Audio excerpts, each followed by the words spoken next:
Hey everyone, Paul here from the Bow Locker, and today I'm going to walk you through exactly how to install and set center shot on a QAD style integrate cable driven rest.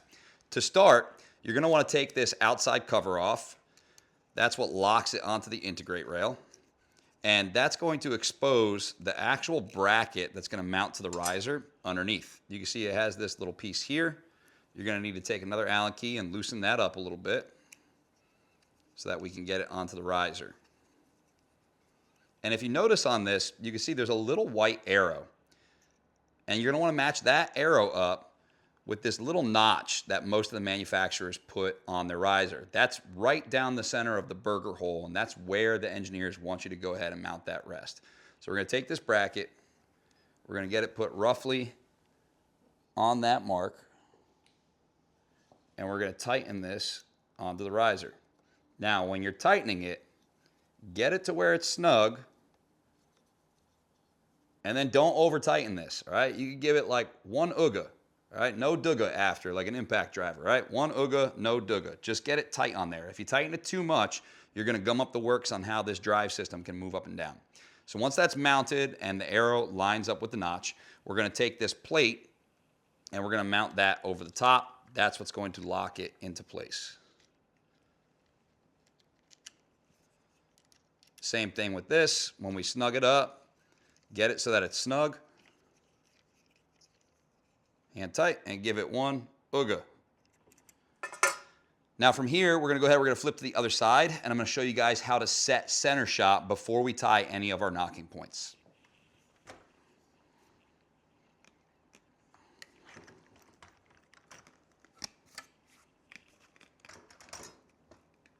Now before we tie any of our knocking points, we've got to get the rest set up roughly in the right spot, up and down and left and right.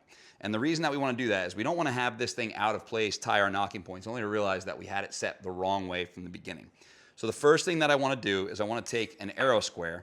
Now some guys use an arrow for this and just kind of eyeball it. I like to use a square for pretty much everything because it's square. We're going to slide it into the rest, snap it on the string, and we're going to set it up so that the bottom is just touching that arrow rest. All right, we're not going to mash it down. We want to make sure that it's just setting on there. And what we're looking for is we're looking for the bottom of what would be the arrow, or the bottom of the square, to line up with roughly the bottom third or bottom quarter of this burger hole. And when you look from the side, you can see that there. Now, some bows, you may have to mount that a little bit higher or a little bit lower based on shelf clearance. When I drop this down, I have plenty of clearance, but some bows have a little bit more of a rounded shelf. You want to set it as low in that burger hole as you can while still allowing for broad head clearance and making sure that the rest isn't slapping down onto the rest. All right, so once we've got the up and down set, then we're going to go ahead and set the left and right to the engineer's specs. And the way we're going to do that is now we're going to go ahead, we're going to take an arrow, we're going to let that sit on the string. And I like to use a machinist's ruler, and I measure off the shelf, and we're looking for exactly 13/16 of an inch. That is what the engineers recommend that you set it to out of the gate. And we are going to set it there as a starting point, and then we are going to try not to deviate more than 1/8 of that when we get to paper tuning. Remember, when we get to paper tuning, we want to shim the cams, not necessarily just move the rest. So with that being said, we've got our rest mounted. We've got the up and down set. We've got the left and right set. Now we can move on to tying our knocking points and then eventually get into timing the bow and timing the cable-driven arrow rest.